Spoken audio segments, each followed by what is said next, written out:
Unveiling, Chapter 2, Gardener and Winnower. Once upon a time, a gardener and a winnower lived together in a garden. It was once before a time, because time had not yet begun. We do not live. We exist as principles of ontological dynamics that emerge from mathematical structures, as bodiless and inevitable as the primes.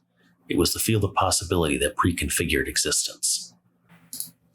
They existed because they had to exist. They had no antecedent and no constituents, and there is no instrument of causality by which they could be proportioned into components and assigned to some schematic of their origin. If you followed the umbilical of history in search of some ultimate atavastic embryo that became them, you would end your journey marooned here in this garden. In the morning, the gardener pushed the seeds down into the wet loam of the garden to see what they would become.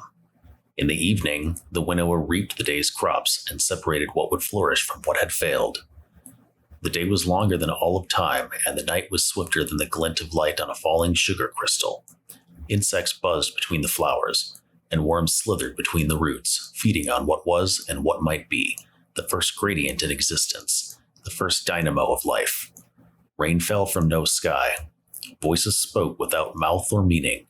A tree of silver wings bloomed, yielded fruit, shed feathers, bloomed again.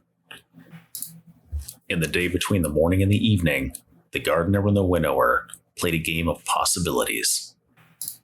Thanks for listening. Please like and subscribe to the channel, and leave a comment about what you'd like to hear next.